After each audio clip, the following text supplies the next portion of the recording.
എന്തുകൊണ്ട് കൂടുതൽ ആളുകൾ ഇപ്പോൾ റോബോട്ടിക് മുട്ടുമാറ്റിവെക്കൽ ശസ്ത്രക്രിയ തിരഞ്ഞെടുക്കുന്നു?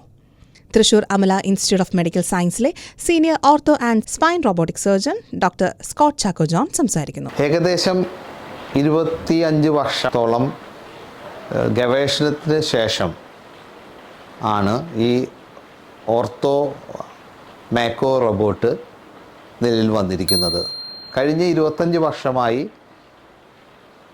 വിവിധ തലത്തിലുള്ള ഗവേഷണങ്ങൾക്ക് ശേഷം മുട്ടുമാറ്റിവെക്കൽ ഓപ്പറേഷന് ഡോക്ടറെ വളരെ അധികം സഹായിക്കുക, ഓപ്പറേഷന് ശേഷം രോഗിയുടെ വേദന വളരെയേറെ കുറയ്ക്കുക, അതേപോലെ തന്നെ ഓപ്പറേഷൻ ചെയ്ത് പ്ലേസ്മെൻറ്റ് ചെയ്യുന്ന കോമ്പണൻറ്റ്സ് വളരെ കൃത്യതയോടെ പ്ലേസ് ചെയ്യുക,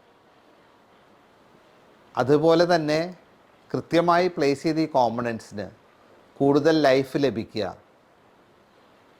ഇതൊക്കെയാണ് റോബോട്ടിക് ടെക്നോളജിയിലൂടെ മനുഷ്യന് കൈവരിക്കാൻ സാധിച്ചിരിക്കുന്നത്. മറ്റ് മെഡിക്കൽ രംഗത്ത് എന്ന പോലെ തന്നെ ഓർത്തോ സ്പൈൻ റോബോട്ടിക് രംഗത്തും റോബോട്ടിക് സർജറി വളരെ അഡ്വാൻസ്ഡ് ആയി കഴിഞ്ഞിരിക്കുകയാണ്. സ്ട്രൈക്കർ എന്ന കമ്പനിയുടെ ഇൻ്റർനാഷണൽ കണക്കുകൾ അനുസരിച്ച് 50%-ലേറെയും മുട്ടുമാറ്റിവെക്കൽ ഓപ്പറേഷൻ ഇന്ന് ലോകത്തിൽ നടക്കുന്നത് റോബോട്ടിലൂടെയാണ്. ആയിരുന്നാലും ഇന്ത്യയിൽ ഈ എണ്ണം വളരെ കുറവാണെങ്കിലും ഈ റോബോട്ടിക് ഓപ്പറേഷനുകളുടെ എണ്ണം വരും കാലഘട്ടത്തിൽ ഇന്ത്യയിൽ വളരെയേറെ വർദ്ധിക്കുവാൻ സാധ്യതയുണ്ട്.